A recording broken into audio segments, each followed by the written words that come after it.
باللہ من الشیطان الرجیم بسم اللہ الرحمن الرحیم۔ سوال عوام کے، جواب امام علیہ السلام کے۔ ابو خالد کابلی کہتے ہیں کہ میں نے حضرت امام زین العابدین علیہ السلام کی شہادت کے بعد امام محمد باقر علیہ السلام کی خدمت میں حاضر ہو کر عرض کیا، قربان جاؤں، آپ جانتے ہیں کہ مجھے آپ کے والد گرامی سے کتنی پرخلوص محبت تھی اور دشمنوں کے متعلق مجھے کتنی تشویش ہے۔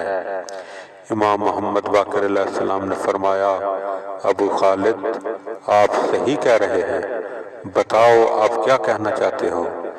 ابو خالد نے عرض کی، کیا آپ کے والد بزرگوار نے حضرت صاحب الامر مہدی علیہ السلام کے اوصاف میرے سامنے اس طرح بیان کیے کہ اگر میں انہیں راستے میں دیکھ لوں تو ان کا ہاتھ پکڑ لوں گا؟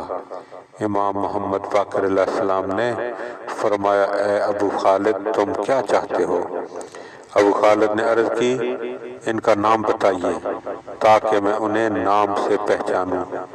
امام محمد باقر علیہ السلام نے فرمایا، اے ابو خالد خدا کی قسم تو نے بہت بڑا سوال کر دیا، اگر میں نے کسی اور کو بتایا ہوتا تو تمہیں بھی بتاتا۔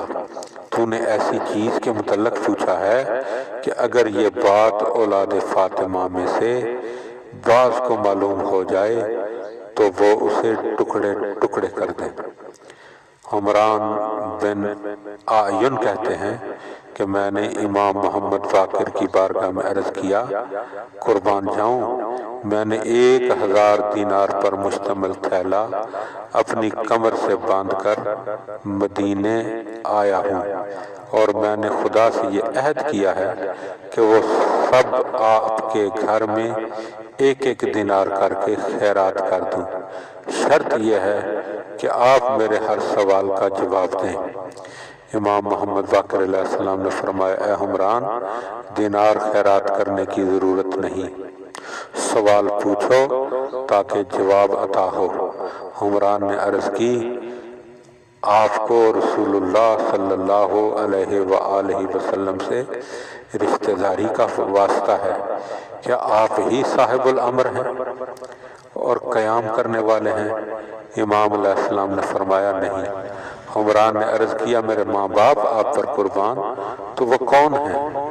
امام محمد باقر علیہ السلام نے فرمایا، یہ وہ شخص ہے جس کا رنگ سرخی مائل، آنکھیں اندر، بھویں آپس میں متصل، دونوں کاندھے چوڑے، سر پر گھنے بال اور ان کے رخسار پر علامت ہے، خدا موسیٰ پر رحمت کریں۔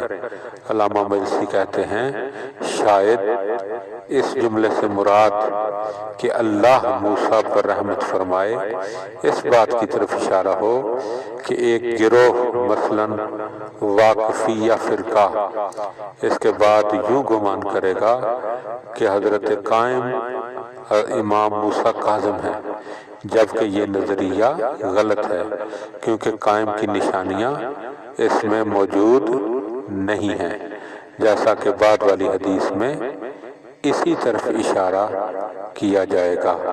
اللہم صلی علی محمد و آل محمد وعجل فرج آل محمد۔